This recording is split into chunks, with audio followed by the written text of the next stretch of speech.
challenges here. We are a little late. We have us between you and lunch, which is a challenge. We have simultaneous translation, which is a challenge for me because I speak very fast. So I'm sorry. I owe you a drink already. So we're gonna start slowly and pick up. We have an excellent panel. Everyone much more qualified than I am, which is why they put me as the moderator, which is fine. And I think I should call you in, first of all, Ministro Paulo de Tarso Sanseverino. I think you will take this place here, right? Sure. And as we're going to have translation, and this is the most interesting panel because it's bilingual. It's going to be a challenge in itself. So we're gonna do English and Portuguese and all that. Not necessarily joke in English. That will live to Justice Barroso. He's the one with this capability. So I'll call in Justice Sanseverino. Doesn't need introduction. He's been. I would start saying that he's been a very solid, important civil law professor, in addition to having a 30-something years career in public service, and he's now sitting at the third chamber at the Superior Court of Justice, where all our cases end. So it's really a pleasure to having him here. Bem-vindo, ministro. É prazer. We have here Maurício Prado, who is a partner at Eliel Batista Advogados, very experienced with arbitration, as an arbitrator in several cases. We have Lucila Hemmington, partner at Kirkland and Ellis. Lucila is Argentinian, so I'm not going to make the usual jokes about Messi and Pelé and Neymar and all that. We're gonna just keep it out of the way. And we have David, who I had the pleasure of visiting a couple of days ago in his beautiful office. David is also a very renowned expert in arbitration.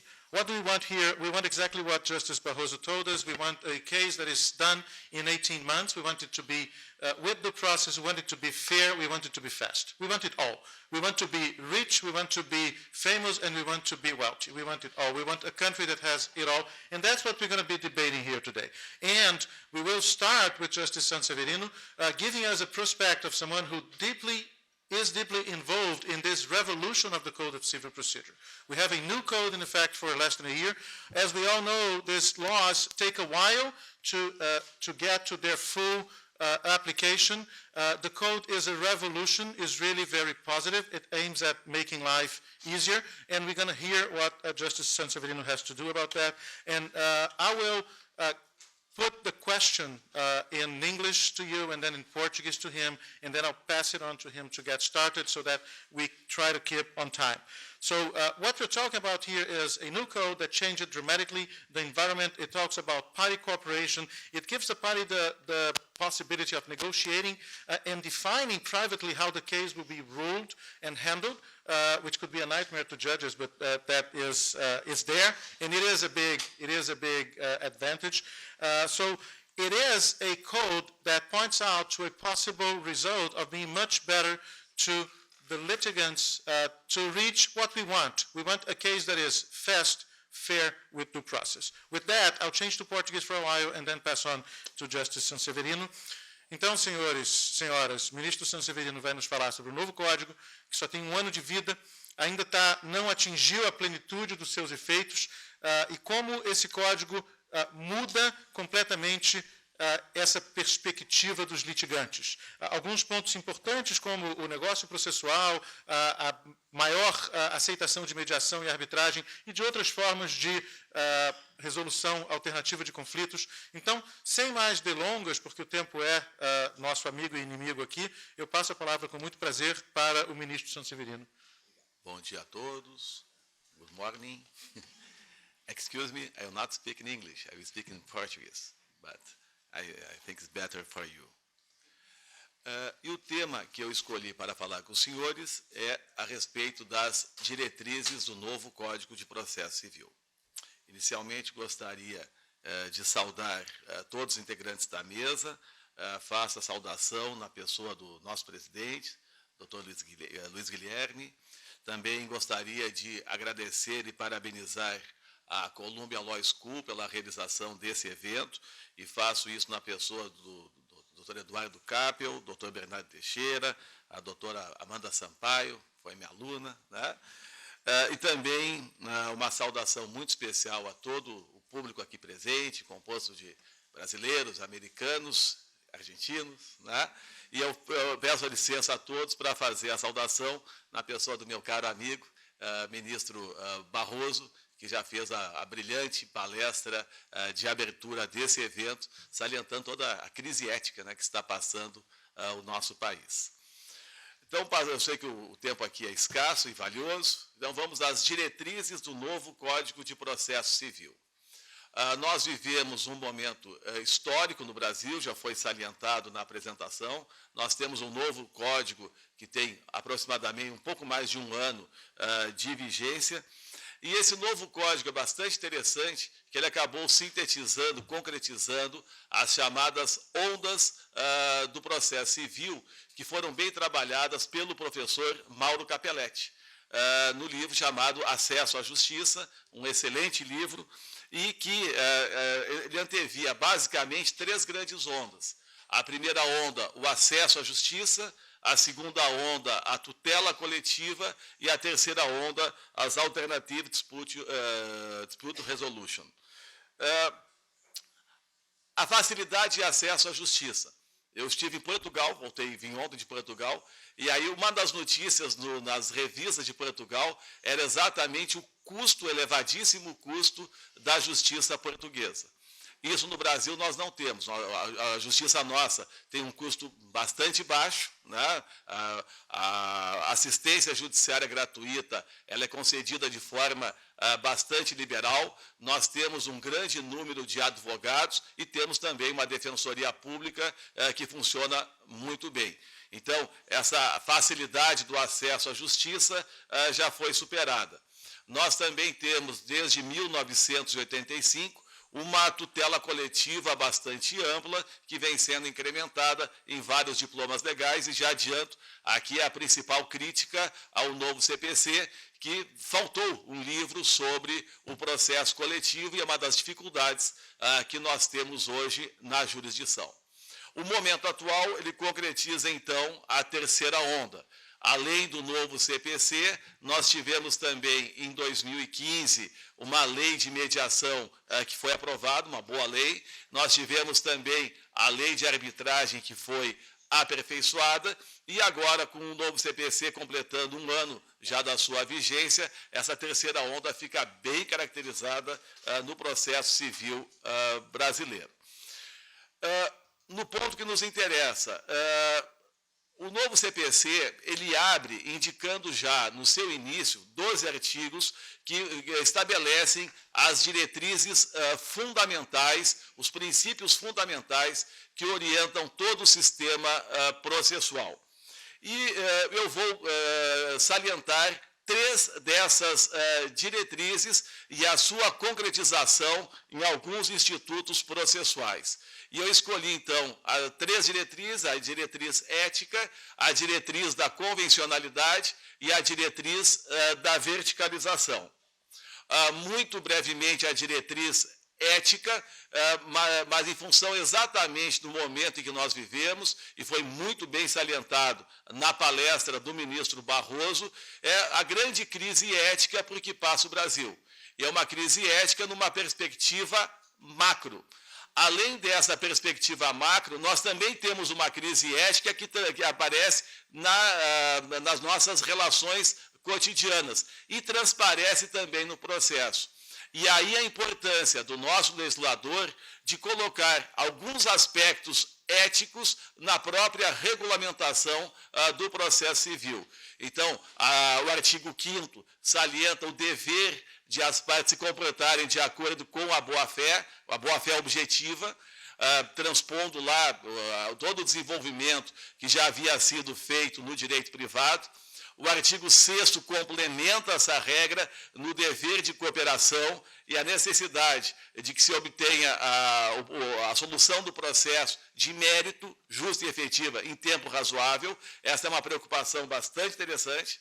e, ao mesmo tempo, também, no aspecto, na ética material mesmo, todos os grandes princípios, valores que devem ser observados pelo juiz na aplicação do direito. Então, essa preocupação ética do nosso legislador, ela é extremamente relevante, embora não seja o centro da minha palestra, da minha manifestação.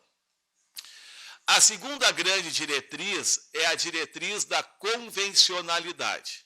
E aqui é o respeito à autonomia da vontade das partes. E três grandes momentos, três grandes institutos evidenciam essa preocupação do legislador. O negócio jurídico processual, o calendário processual e a valorização da mediação e conciliação.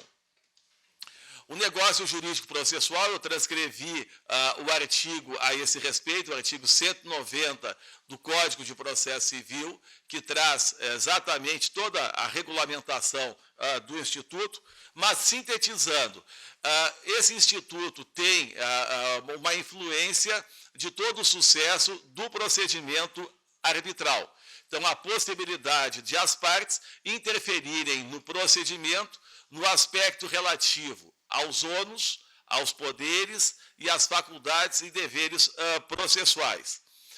Se exige que eu trabalhe com partes capazes e direitos disponíveis. E isso pode ser feito antes ou durante o processo. Antes, mediante uma cláusula contratual, o próprio contrato já pode estabelecer um novo procedimento, assim também durante o processo. Naturalmente, no momento inicial do processo, a alteração do procedimento. O próprio legislador ele teve a cautela de não permitir em contratos de adesão, considerando cláusula abusiva, e também nas situações em que houver a vulnerabilidade manifesta de uma das partes. Então, aqui é interessante a influência de todo o procedimento arbitral, o sucesso do procedimento arbitral para o processo. Naturalmente, tem algumas questões controvertidas a respeito do negócio jurídico processual, eu já não vou me adiantar, eu sei que também é objeto de discussão nesse painel. Além disso, o calendário processual é outra regra muito interessante do artigo 191, a permissão de as partes estabelecerem um calendário processual, agilizando o processo. Além da experiência positiva da arbitragem, nós temos também a experiência positiva do procedimento da justiça eleitoral. Então, é interessante, o calendário eleitoral que se faz a cada eleição, ele funciona perfeitamente. E, em muitos casos, os prazos são contados em horas. Tá? E tem um funcionamento muito interessante. Isso permite que seja feito também dentro do processo civil. E, finalmente, aqui dentro da diretriz da convencionalidade, a mediação e a conciliação.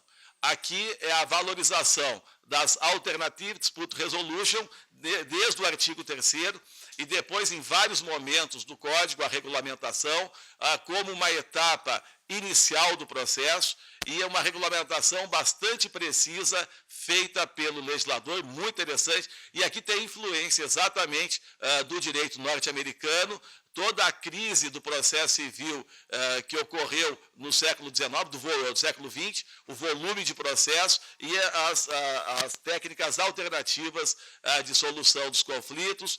Também não vou me aprofundar aqui, seria tema para uma palestra inteira, mas o próprio legislador ele dá um espaço muito grande, considerando como título executivo judicial a transação homologada, permite mediação e conciliação extrajudicial e considera como título executivo extrajudicial, e aí brevemente o histórico e a regulamentação no direito brasileiro. Também não vou me aprofundar aqui e vou deixar para me aprofundar na terceira parte, que é a diretriz da verticalização. Talvez uma das principais mudanças do novo CPC, uma mudança, diria até de cultura dos nossos operadores do direito. Nós vivemos dentro do Brasil uma grave crise em termos de processo também. Nós temos cerca de 100 milhões de processos em tramitação no Brasil, o que significa uma população de 200 milhões de pessoas, e considerando que cada processo tem duas partes, numa conta de português, né, nós temos para cada habitante acaba sendo parte em um processo. Né, em linhas gerais, seria isso. Mas o mais grave, nós temos 1 milhão de advogados no Brasil inscritos na nossa OAB, na América, né, na Brazilian Bar Association.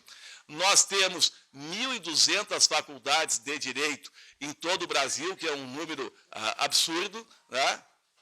Então, nós temos um problema grave e um problema com tendência a se agravar cada vez mais, com um aumento realmente exponencial do número de processos. E aí a necessidade de alternativas. E uma das alternativas é exatamente a diretriz da verticalização, que é regulamentada pelo novo CPC, e a exigência de respeito aos precedentes.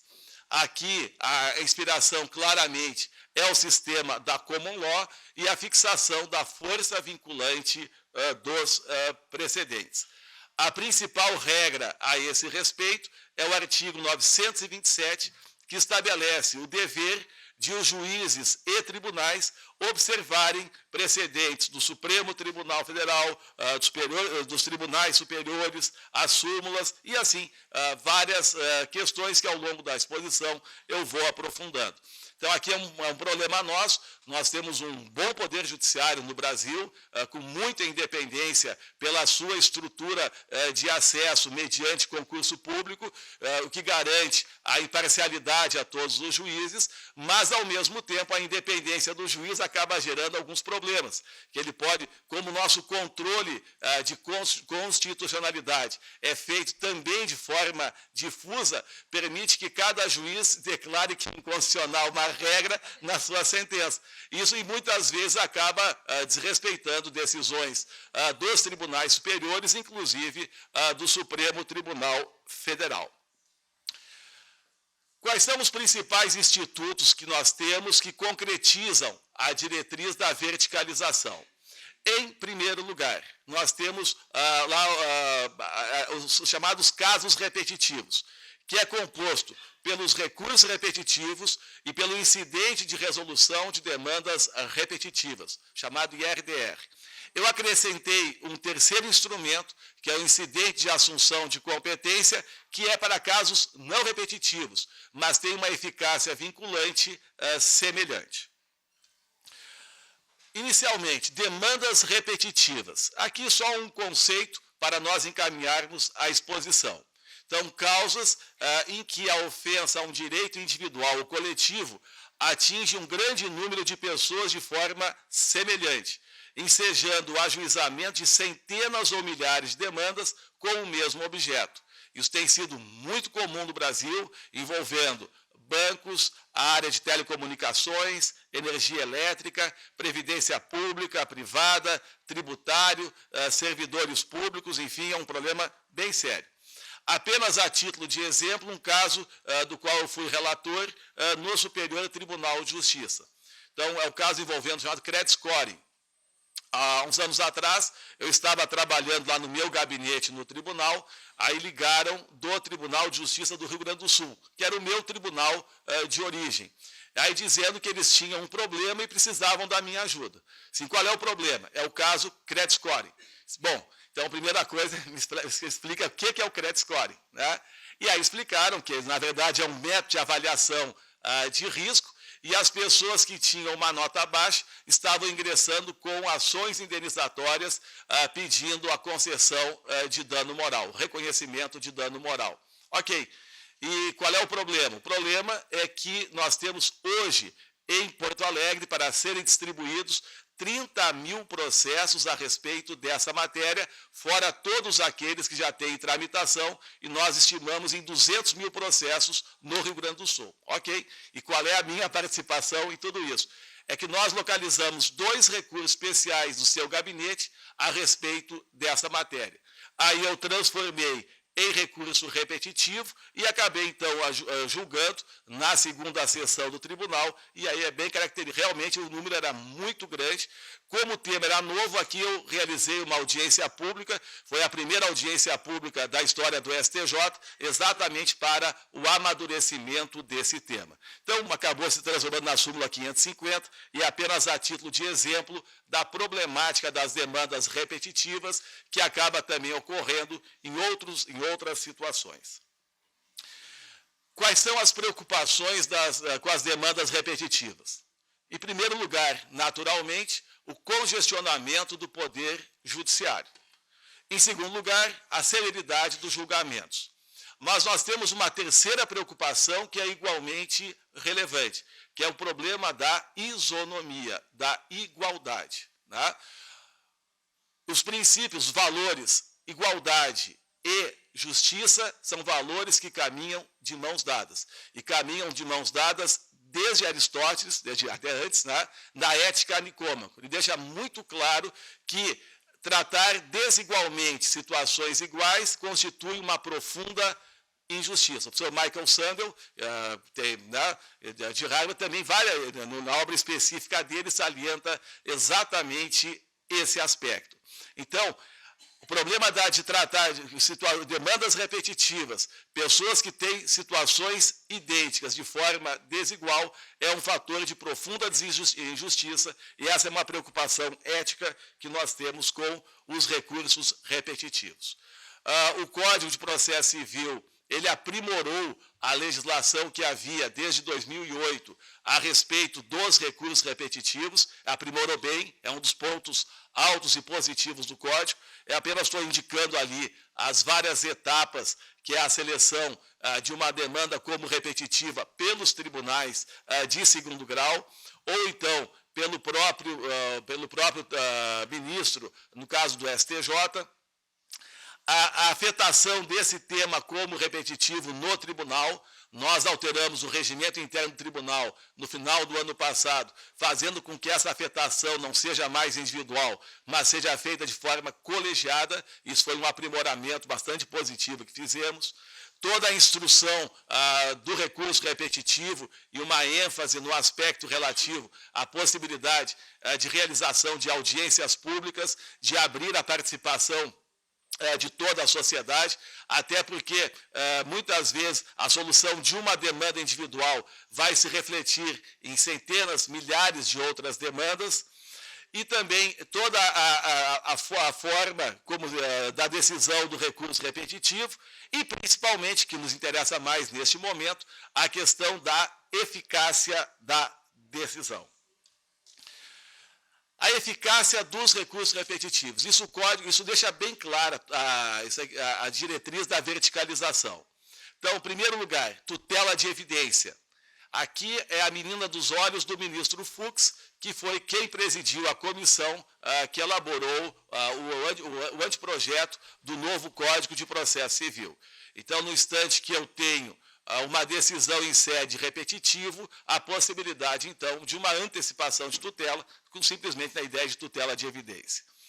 A sentença liminar de improcedência, dispensa de remessa necessária, dispensa de caução, a observação obrigatória pelos juízes e tribunais, o artigo 927, é a hipótese de provimento e desprovimento monocrático de um recurso, a desistência da demanda sem ônus, e assim, essa é uma coisa interessante, porque muitas vezes, naquele caso do credit scoring, a demanda indenizatória já havia sido proposta e o juiz suspendeu a decisão do tribunal, acabou suspendendo os processos em todo o Brasil, e aquele ficou suspenso. A parte tinha a possibilidade de desistir da demanda, sem ônus, ou seja, exatamente também evitando um prejuízo para a parte. O incidente de resolução de demandas repetitivas é o chamado IRDR. Aqui é muito interessante, porque esse seria o recurso repetitivo nos tribunais de segundo grau. E vinculados ao STJ, que é o meu tribunal, nós temos 27 tribunais estaduais incluindo o Distrito Federal, e mais 5 tribunais regionais federais em todo o Brasil. Ou seja, 32 tribunais que correspondem em torno de 80% da jurisdição brasileira. Então, e esses tribunais, eles podem também, no momento que reconhecem uma demanda repetitiva, instaurarem esse tipo de incidente. Tem sido bastante usado lá no STJ. Eu estou presidindo o núcleo de gestão de precedentes, no GEP, que se chama, que é exatamente a comissão no STJ que trabalha com os recursos repetitivos, e a presidente do STJ, a Misa Laurita, ela acabou delegando para mim, presidente da comissão, a análise da possibilidade de suspensão em todo o Brasil, de ampliando a eficácia de uma decisão tomada por um tribunal de segundo grau. Isso tem ocorrido. Já tem vários casos em São Paulo, Distrito Federal, do Tribunal da 4ª Região do Rio Grande do Sul, em que as partes pedem a ampliação da suspensão de decisões de recursos repetitivos para todo o Brasil. Eu não deferi nenhum caso por enquanto, porque é uma questão extremamente delicada, e eu tenho procurado fazer a gestão dos repetitivos de uma maneira um pouco diferente. Mas é uma situação nova, bastante interessante, que nós temos no direito brasileiro, prevista no novo CPC. O incidente de assunção de competência. Aqui não chega a ser, não é recurso repetitivo, pelo contrário, são situações de grande interesse social, grande interesse econômico e etc., mas que não chegam a configurar um recurso repetitivo. Então, por exemplo, discussões a respeito de direito de família, de direito das sucessões, e nós temos várias questões polêmicas no Código Civil e que acabam gerando exatamente uma dificuldade. E, nesses casos, também nós temos que uniformizar a nossa jurisprudência. E, tradicionalmente, o regimento interno do Superior Tribunal de Justiça já previa esse incidente de uniformização da jurisprudência por provocação dos ministros. Isso acabou sendo positivado no novo CPC, o Instituto é muito interessante, já temos alguns casos afetados para o julgamento da sessão, discutindo esse tipo de matéria. É extremamente interessante, também extremamente importante, e o ponto que nos interessa aqui é que tem uma eficácia semelhante à dos recursos repetitivos. O artigo 947 ele explica, né, então, quando é que é cabível o incidente de assunção de competência, fica bem claro no final, sem repetição em múltiplos casos. O ponto nuclear da diretriz da verticalização, ele foi positivado na reclamação prevista no artigo 988 do CPC. Qual é o ponto? Na verdade, tanto para o recurso repetitivo, tanto aquele julgado pelo Supremo Tribunal Federal como para o STJ, no Supremo, lá nós chamamos genericamente de repercussão geral, mas no fundo é o recurso repetitivo do Supremo, e no STJ nós chamamos exatamente de recurso repetitivo, mais o IRDR, mais o incidente de assunção de competência. O que o CPC permite? Permite exatamente naqueles casos em que juízes ou tribunais desrespeitarem uma decisão proferida em, estou sintetizando aqui, súmula vinculante, IRDR, incidente de assunção de competência, repetitivos, repercussão geral.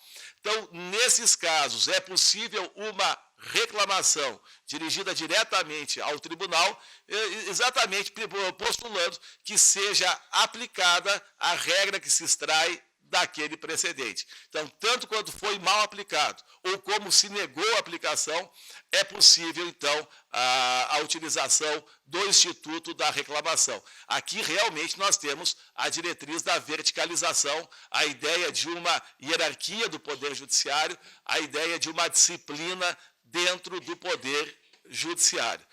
Nós apenas, durante o CPC, na sua redação original, ele era mais rigoroso na diretriz da verticalização em relação aos repetitivos e à repercussão geral. A preocupação que houve é que haveria um aumento muito grande na demanda do tribunal em termos de reclamações, e aqui foi sugestão do ministro Gilmar Mendes, colocou esse parágrafo 5º, que atenua a ideia de esgotamento das instâncias até chegar ao tribunal, até chegar ao STJ, ao STF, a reclamação. De todo modo, a reclamação realmente é o principal instituto que caracteriza bem no direito brasileiro a diretriz da verticalização, garantindo eficácia às decisões proferidas, tanto em recursos repetitivos, como no incidente de assunção de competência, como no incidente de resolução de demandas repetitivas. Estou tentando cumprir o meu tempo, espero que o meu presidente não... E já estou encaminhando, então, à conclusão de que nós estamos vivendo um momento histórico, que é vivenciado pelo direito brasileiro, que concretiza exatamente a terceira onda renovatória do processo civil, que foi vislumbrada por Mauro Capelletti. E, sem dúvida alguma, o novo CPC é a principal concretização dessa terceira onda, e ele confere importantes instrumentos aos juízes para conduzirem o processo com efetividade, mas principalmente pautados por mandamentos éticos. E no caso específico dos recursos repetitivos, isso é especialmente importante, porque ao lado da preocupação com o congestionamento do Poder Judiciário, nós temos que ter a preocupação com o valor maior, que orienta toda a atividade dos operadores do direito, desde o primeiro dia de aula na Faculdade de Direito, até o último dia da sua atuação profissional, que é o valor justiça. Nós nunca podemos esquecer que atrás de cada caso existe uma pessoa, e essa pessoa procura justiça no Poder Judiciário. Muito obrigado a todos os senhores.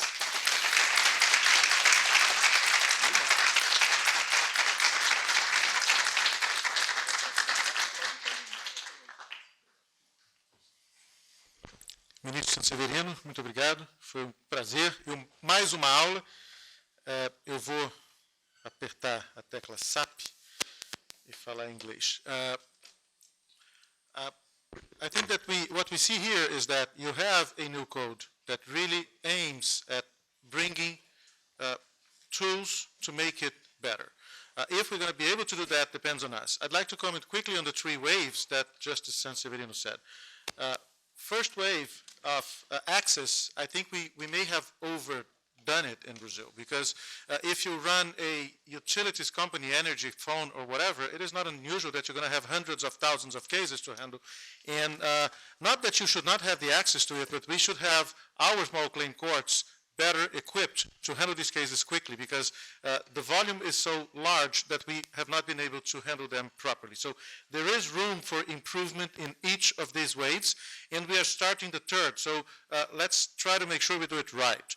On the second wave, on aggregation as well, we could have better rules on certification of class actions in Brazil. It is too opened. It could be better. So it is today still a little bit of a surprise what comes next when you talk about aggregated lawsuits in Brazil. So again, it was always good, and we like what happened in the second wave, but there is room for improvement there as well.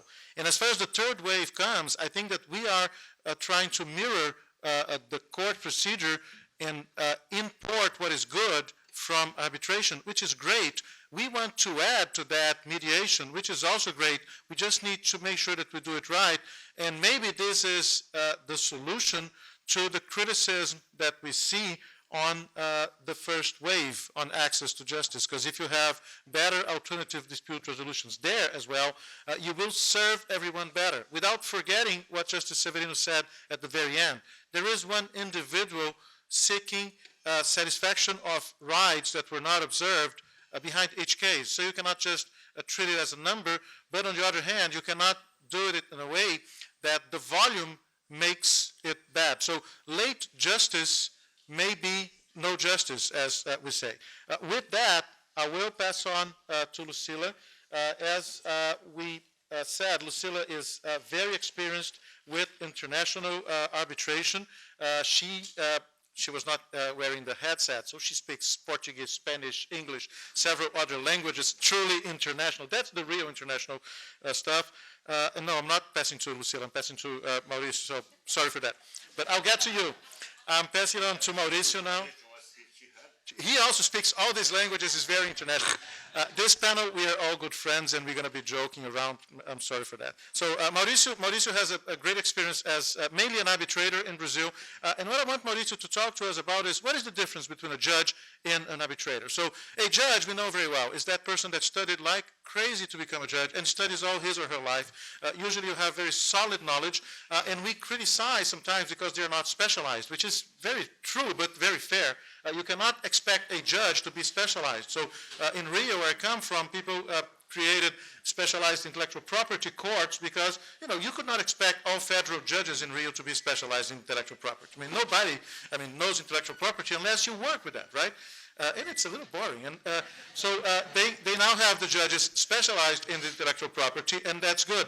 When you go to arbitration, you can pick and choose, if it is an arbitration dealing with intellectual property, you can have someone who is a specialist. I think it is a clear advantage.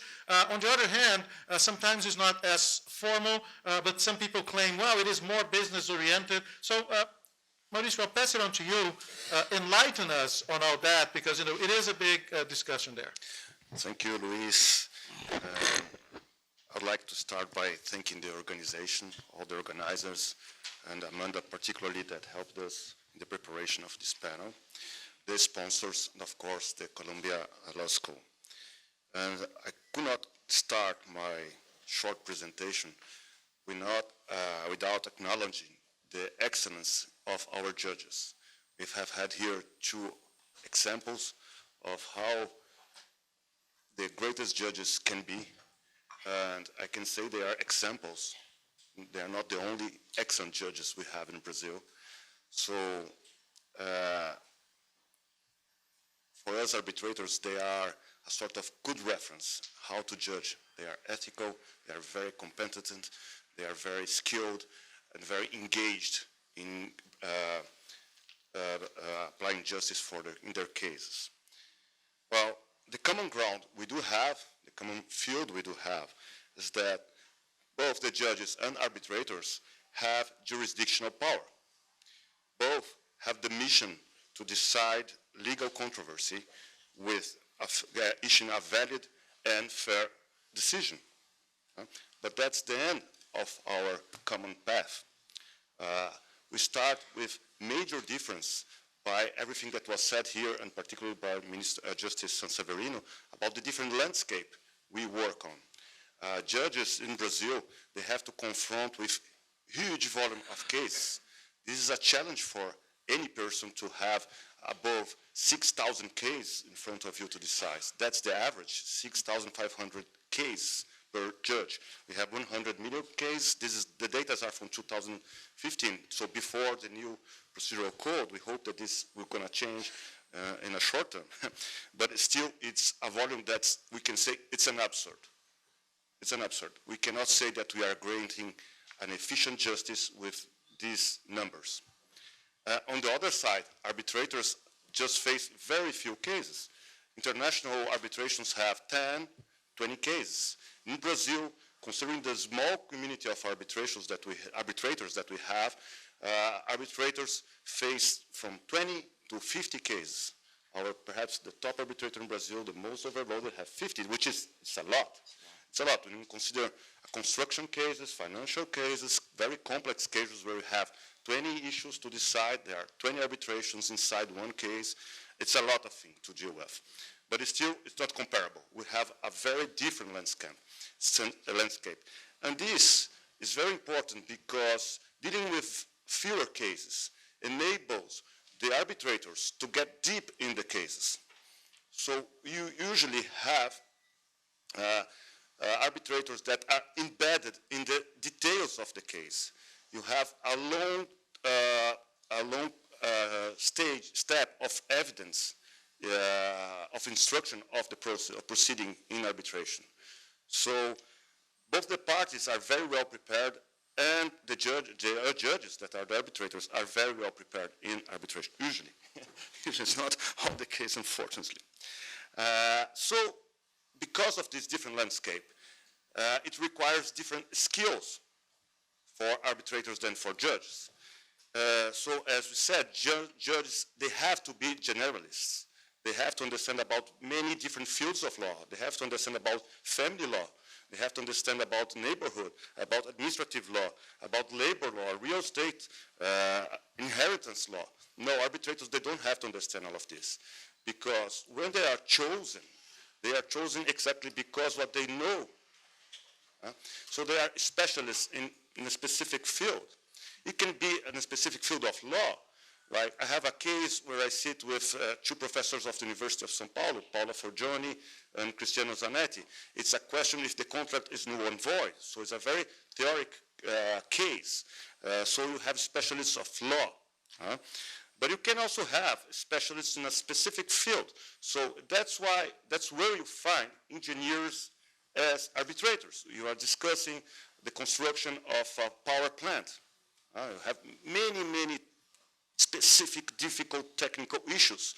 And having an engineer in the panel for the others that are lawyers, it's excellent because the engineer translates to us to a common language what is a technical jargon and can read between the lines what's really happening. So you can have, you have specialities or specialists, not only on the law, but also in the practice. You see, so what's very interesting in arbitration is that they find people that are business people or business-oriented people deciding the case. So if you have a mergers and acquisition case, M&A case, you are going to have two arbitrators at least that understand about M&A contracts, that have worked with them. They know the logics of the preambles, contract, representations and awards, indemnifications, guarantees, and so on. It's very important to know that. So as long as you can say that the judges are generalists, the arbitrator is a specialist in these issues that are being decided. And that makes a huge difference for business people. Another important difference is that judges, they are usually formed inside a national legal system. So a Brazilian judge knows very well Brazilian law. Perhaps he knows even better than an arbitrator, in my case for sure. But an arbitrator has to know about the practice of the field he's deciding upon. So I have a lot of cases of M&A. I have worked in 25 years with M&A transactions. I have 20 cases of M&A transactions. I have to know how do we do M&A in the US? How do we do M&A in France or in Asia? It's a sort of, there is an international practice. How do we negotiate these contracts and how we draft these contracts and how we perform these contracts? So that makes a huge difference. Arbitrators so then deeply know the contractual practice, not necessarily the law. And that explains a very interesting point of discussion that we find is that in the same case, applying the same law, a judge may decide different from an arbitrator. And this happens frequently. And why is that? The judge is very focused in his own law. The arbitrator, wow, is it the time control? Everyone, we are back. First thing they asked me to say, it was a false alarm. We have some theories. Of course, Mauricio was setting the place on fire, we know that. And so that's the first theory. The second theory is that it took a little longer for them to react to the jokes about Trump in the prior panel, not here because we don't joke about that. So Amadeu is the one to blame. Anyway, we're gonna pick it from where we were. Mauricio will restart all over again. You know, he's going to have to do it all over again. Maybe I shall stop here. No. We're going to go, I hope I didn't lose my notes. Not that I'm following them, but Mauricio, I think we can go on with you. Yeah, I'm just about to conclude, but all right. I was saying that those differences that I have raised up, they show that, in fact, a judge and an arbitrator may decide differently in a specific case. And this is because judges, they tend to apply, above all, the law. Arbitrators will try to interpret the contract.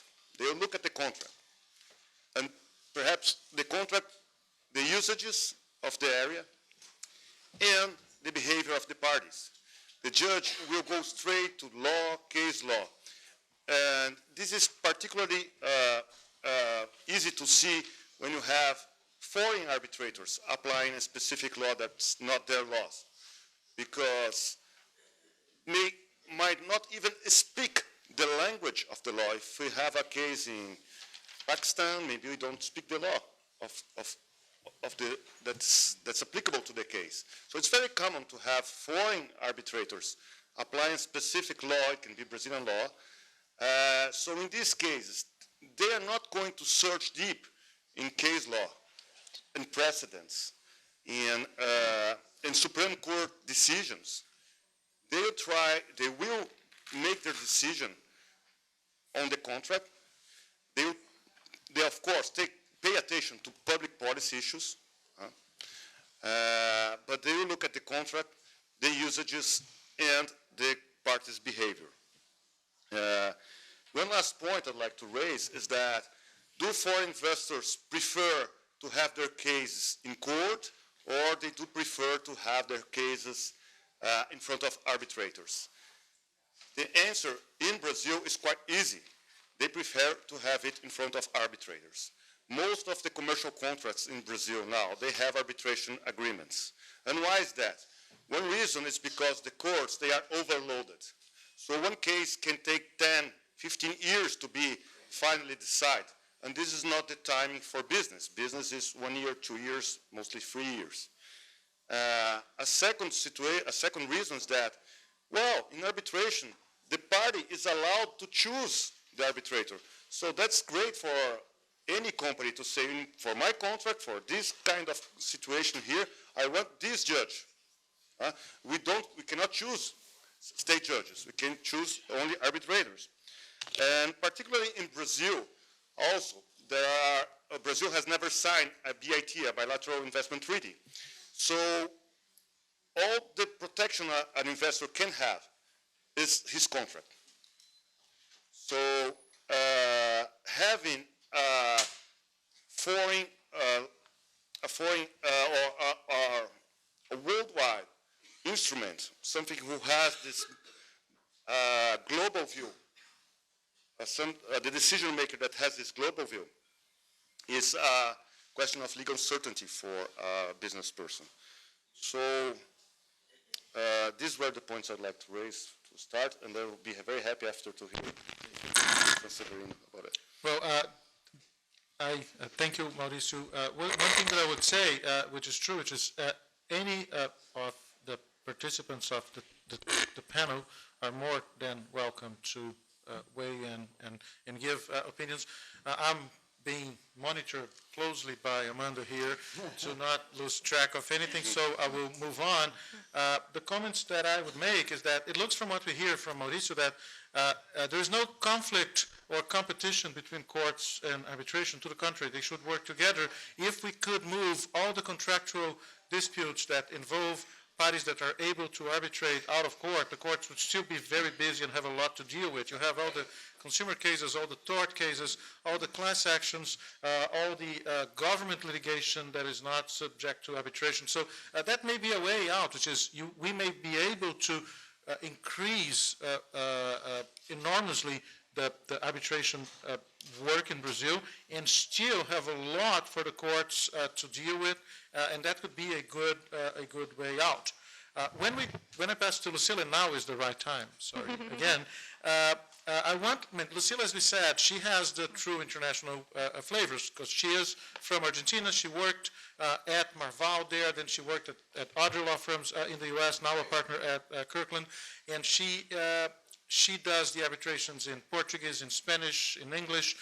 maybe some other languages, but the point is, I want her to explore a little how does that work when you have this diverse panel of arbitrators, someone from Brazil, someone from the US, someone from other country, how that plays, and if, because we are sort of formalistic in the way we deal with courts in Brazil, if that somehow taints or influences the Brazilian arbitrator. So in general, would Mauricio be a more formal arbitrator than eventually David would be if he would be invited to be an arbitrator? How does that play for you? And I'll let you take from here. Thank you, Luis. I'd like to also extend my thanks for organizers of the conference, and specifically to Amanda, who put us all in line and make this panel happen today. Indeed, I mean, just as Mauricio mentioned before, judges and arbitrators have very different skill sets, while practitioners that deal internationally also have to have very different skill sets and need to be able to adjust skill sets and move from one to the other pretty much quickly, depending on which arbitration they're dealing with. Cultural differences, I would say, between Brazilians, Latin American countries, US, Europeans, definitely have a role in each proceeding, and each arbitrator, one as a practitioner, needs to be aware of those differences. And you need to plan ahead to be aware of how you're going to present your case, given who's your arbitrator and who's on the other side and who's your client. So in that sense, I want to touch on just two main differences where those cultural differences play a role. One is, who is sitting in your panel? You need to be very aware, like, who are the arbitrators? Are they all civil law trained, or are they US law trained? Because that's going to make a big difference in how you present your case, and most specifically on how you conduct a hearing.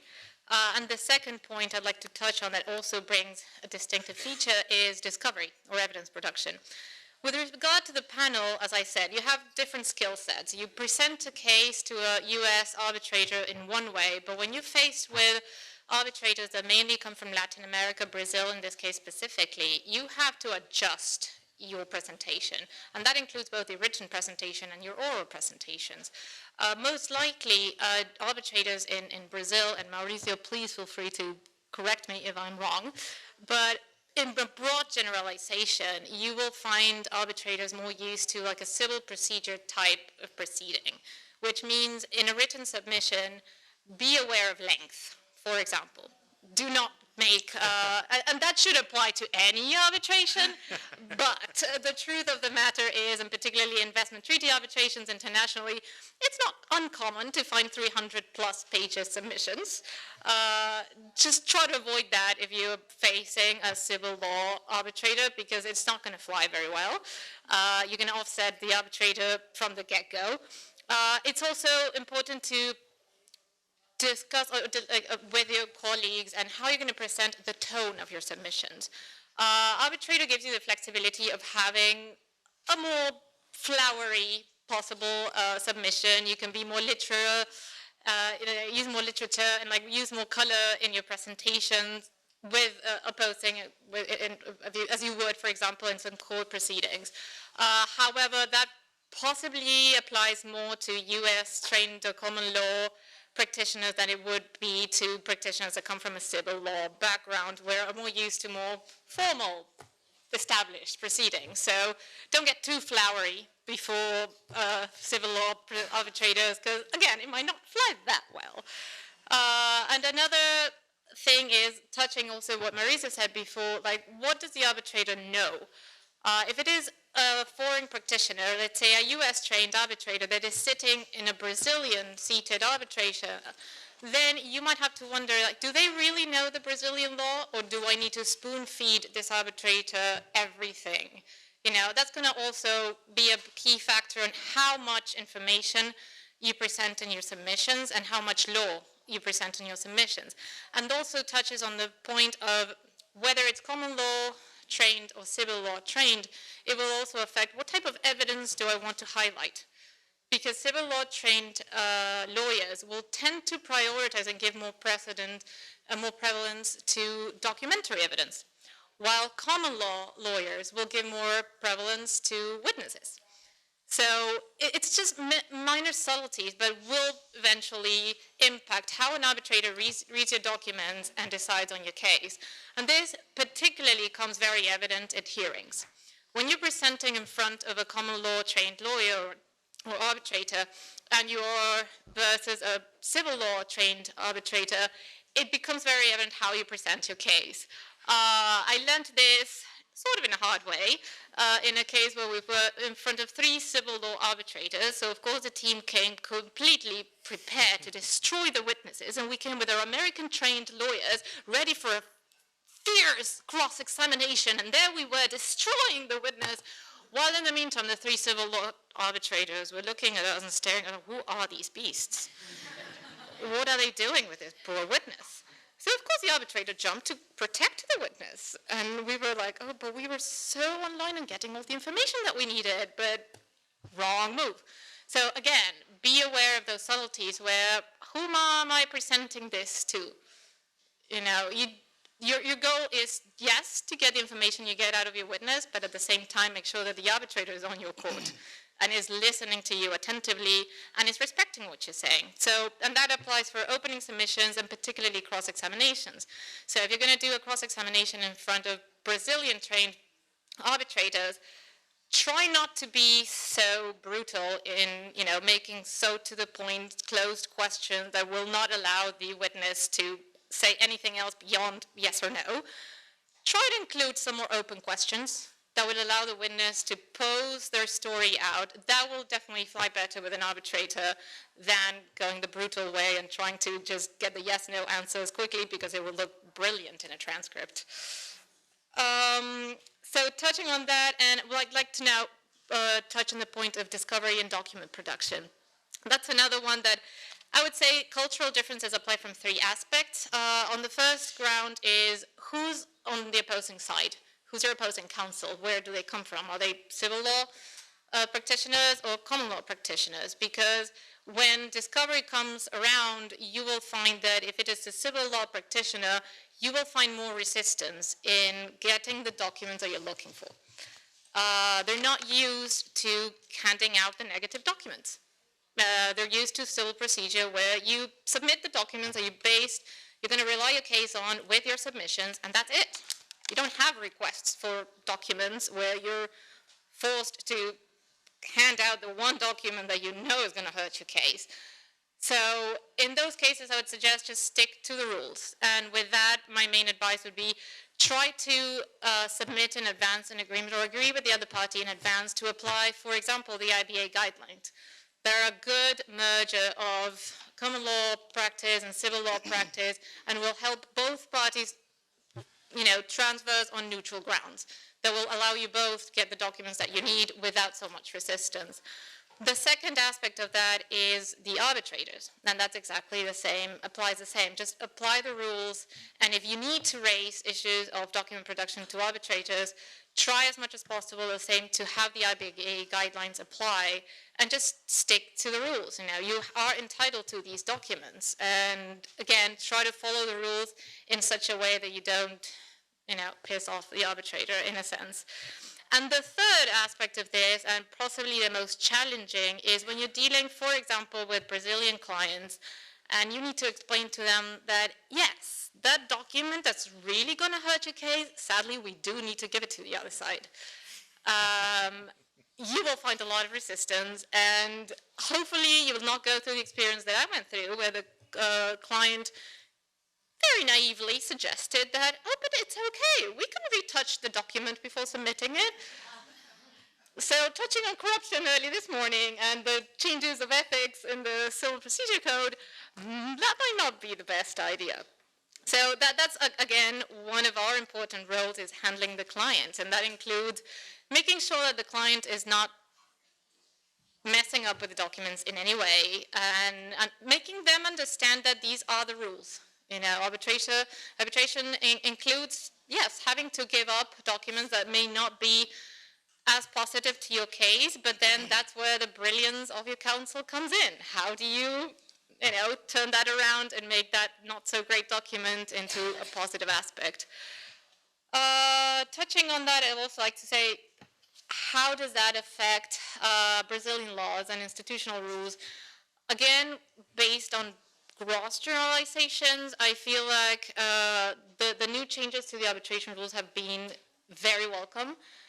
They're trying to improve, I'd say, the rules to make them more international, going away from limited procedures and establishing so many details of process that are not necessary for an arbitration law. For example, one of the great edits has been removing the 5-day limit for clarifications of awards, where that used to apply even if institutional rules had a longer period, those 5 days still applied. So trying to remove those limitations of proceedings that sort of get in the way of a more flexible proceeding for the parties. And in terms of institutional rules, I think and I hope that they will go more in line with the changes that have been made to the arbitration law, mainly from the fact that most institutional rules are still very detailed in the procedure in a way that is not necessary. Let me put an example. For example, the arbitration rules from the Brazilian-Canada Chamber of Commerce. They have a very long list of elements that the arbitrator would be outruled for if they were related in any way to the parties, if their wives were in any way related to the parties, and they have like a long list of like, these items will outrule the arbitrator. Internationally or in international rules, that is dealt differently. We just say arbitrators need to be neutral, impartial, and we just assume that any of those issues would be outspoken for by the arbitrators, and that will just rule them out. But we don't need to put all those details in there. So it's like that sort of like minor minutia of having such a over-controlling procedure in such small elements, while at the same time, they don't include important aspects of arbitration that are now being dealt with by major institutions like the ICC. For example, emergency arbitrators and expedited proceedings. That's not really included in Brazilian institutions' arbitration rules, as well as merging of procedures. If there are related proceedings with similar parties, what happens to them? So in terms of that, I think that definitely the law was a great improvement, and we're hoping that the institutions will also start to apply that and adapt the rules to that end. Perfect. Thank you. Thank you, Lucilla. Before passing on to David with his question, because everybody has a question, I think, David, I would like to hear your comments on what Lucilla just said about rules, and I'll just advance mine, because since I'm here, I can do whatever I want, which is having been litigating in court for almost 30 years, some things strike me as, whoa, how can that work? Like you say, arbitrator needs to be impartial and that's it, and nobody really controls that. I mean, we are control freak. If you go to court, we are overly controlled by everyone, mainly by the rules and the judges. So it sounds a little too open to me and too unsafe at some points, and we have seen cases in which the refusal of arbitrators are not exactly clear cut. So maybe you can, before I pose the actual question to you, David, how do you see those things about the rules, Brazil versus international, and so on? I have sympathy for your position, because what's happened with, excuse me, as international arbitrations become more popular around the world, and I've seen it grow a lot just in my 20 plus years, I guess, of doing it. But there are a lot of newcomers to international arbitration. Brazil's done phenomenally well in arbitration. They have accomplished in 15 years what it took the U.S. about 60 to accomplish.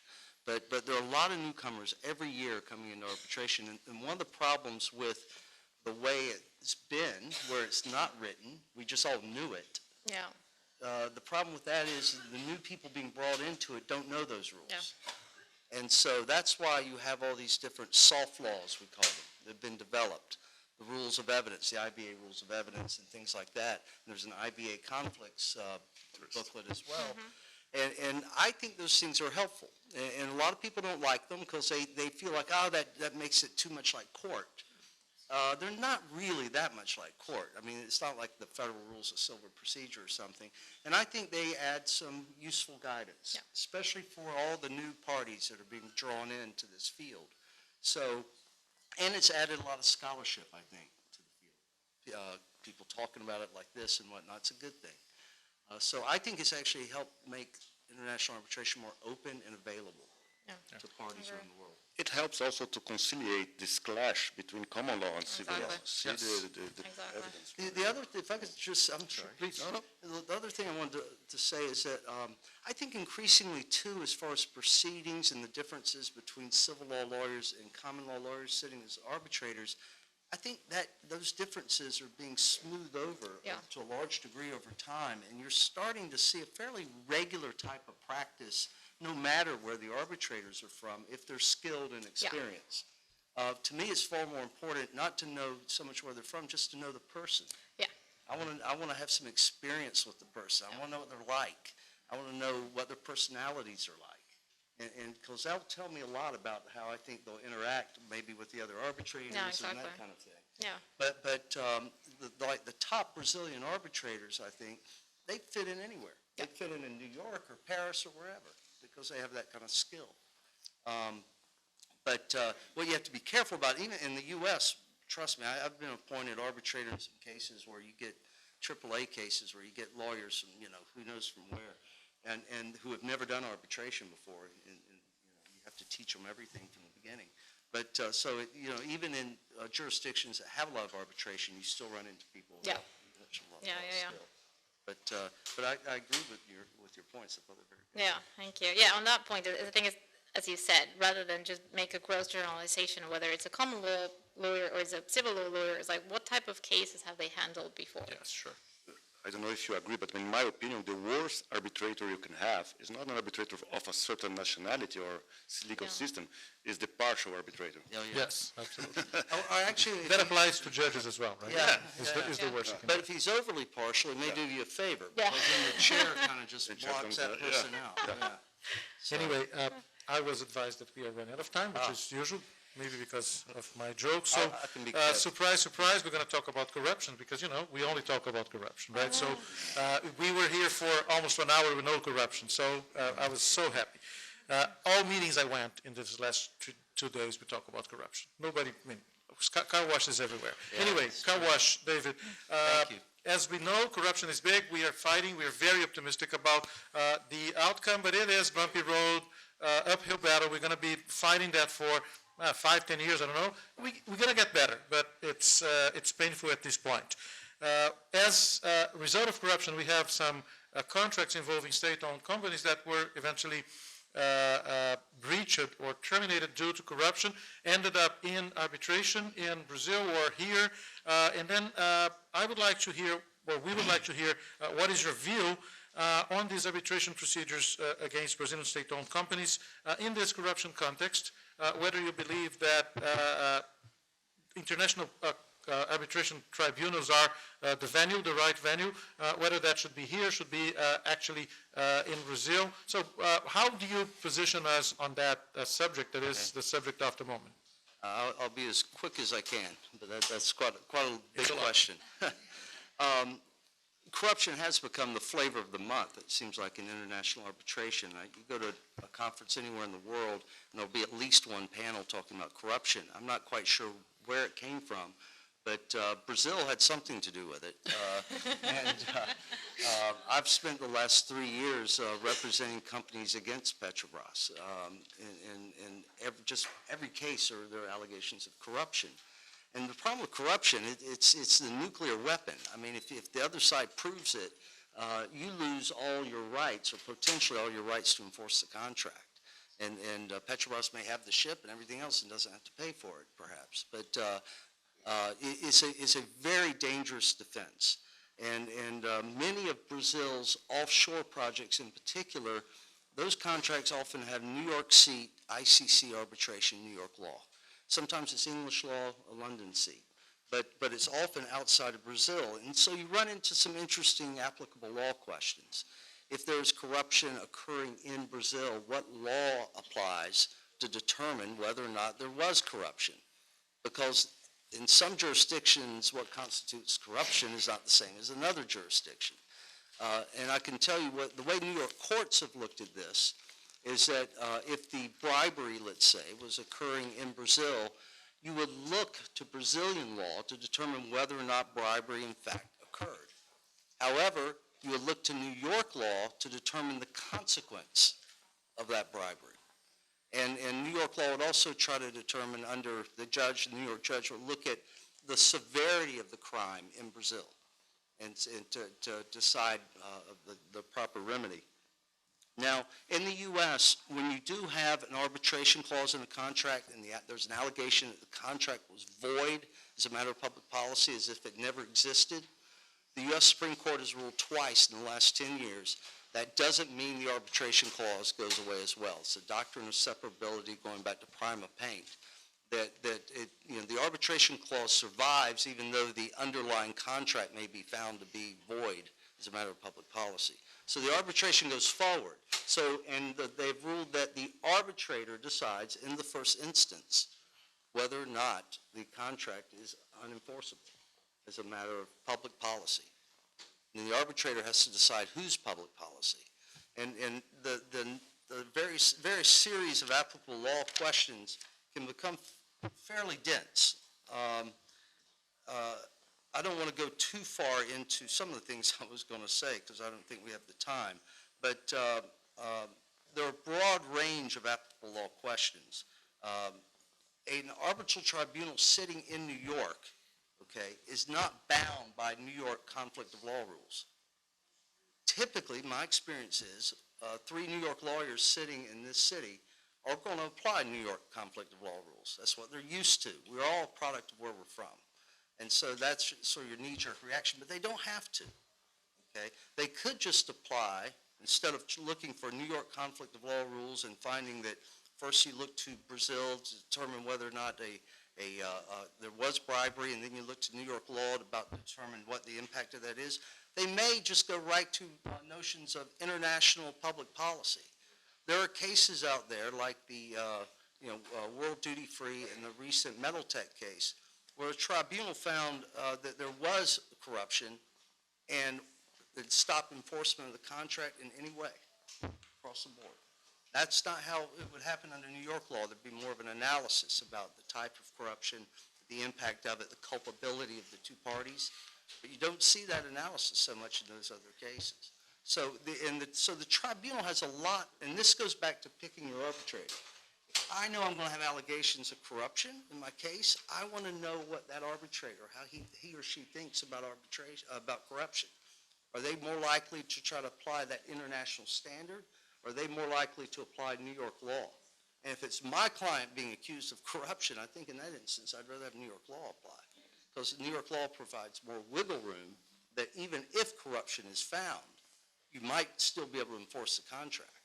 I'll go to that in a moment. Now, it is true that generally speaking, contracts that violate statutory provisions and whatnot in New York are unenforceable on public policy grounds, especially where the statute violated like something to protect the public safety or public health and safety or interest, or to protect a particularly important public policy like anti-corruption laws. Anti-corruption laws are a classic example. Also in the U.S., you find there's each state has its own non-compete laws. And they put a lot of emphasis on the public policy behind those laws, and they can be wildly different.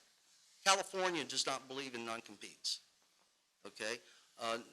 Neither does Oklahoma, strangely, but Louisiana does. And so there's forum shopping about picking which laws apply in your non-competes, and each state says as a matter of Oklahoma public policy, you can't have this sort of a non-compete. And so what they do is you have 2 employees in Oklahoma that work for an Oklahoma company.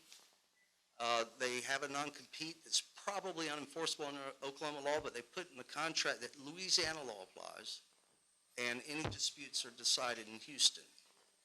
And so then that arbitrator sitting in Houston has to decide what law he's going to apply. Does he only apply Louisiana law? Has nothing to do with those 2 employees or their jobs or anything else? Or does he look at the fact that Oklahoma would prohibit the enforcement of those non-competes as a matter of local Oklahoma public policy? That's a current case. I think it's settled before the arbitrator got to decide it, but that was an issue.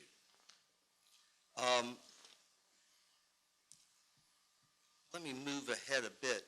And also, under New York law, as I mentioned, is as far as the flexibility, New York law requires that the illegal act must be central to or dominant part of the plaintiff's course of action. In other words, it can't be a sort of tangential illegal act. It has to be a part of the focus of the contract before you can before it can make the contract unenforceable. Now, that's easy to say. Applying that to specific facts is difficult. Let me give you a particular case. This was a case in the New York Supreme Court, the trial court here in New York County, called Grape Solutions versus Majestic Wines. And what happened was Grape Solutions is a wholesaler for wine, but they're not based in New York and they don't have a New York license. Therefore, they cannot sell wine in the state of New York to retailers. What they did was they did in fact sell it directly to retailers, breaking New York law. And the New York law was put in place to do a couple of things. One is stop alcoholic beverages getting to minors, and the other is to collect taxes. So this party was getting around that, and what they did is they set up a fake fund with a New York wholesaler where the invoices would go through that New York wholesaler, and they had an agreement with them, a written agreement with the New York wholesaler for the purpose of breaking the law. That was the purpose of the contract, was to break the law, okay? Now, what happened was the entity that the money's being funneled through, the person who owned it died. The person then who took it over didn't know about this agreement and kept the money. And so the entity from out of state sued to get that money because they said, that's not my money for my wine that I sold to the retailers. And that wholesaler in New York said, I know, I see that now we had an agreement, but you know what, that's illegal. That agreement's illegal. It serves, the purpose of that agreement is for an illegal purpose, the very purpose of it. And the New York court said, doesn't matter, I'm going to enforce that contract. Because why you might ask? He said, first, the state has other ways to penalize that for the out-of-state wholesaler. So it's not like that out-of-state wholesaler is going to get off scot-free. And so there's a different set of rules where the state can penalize that party, okay? That was important. Second, the law here was to prevent the sale to minors of alcoholic beverages and to collect taxes. Neither of those goals were hurt by this transaction. Why? Because the party, the defendant, was not selling directly to customers, selling to retailers. So generally minors don't own retail establishments. And also the taxes were collected at the New York wholesaler level, so there wasn't a tax issue. Those were the two chief goals of the law. Neither were violated by this agreement. The court went on to say, the wholesaler was also culpable and stood to gain from the arrangement, the New York wholesaler. So the New York wholesaler wanted to keep the money, was also culpable. They knowingly entered into the arrangement that was illegal. And so it would be unfair, the court said, to let one party walk away scot-free and the other party be penalized. And so the court therefore held that the contract was enforceable. I thought that was interesting because that was a contract created for an illegal purpose. Actually created for an illegal purpose, and the court decided, going through that analysis, they were going to enforce that contract. Okay, now compare that to where you have bribery. And this is something that's come up with these Petrobras cases, where the allegation is, these construction companies paid bribes to get work. And there you could argue that those bribes were tangential to the purpose of the contract. Because the things we're fighting over in these cases is not about the corruption, it's about change orders, really dull stuff.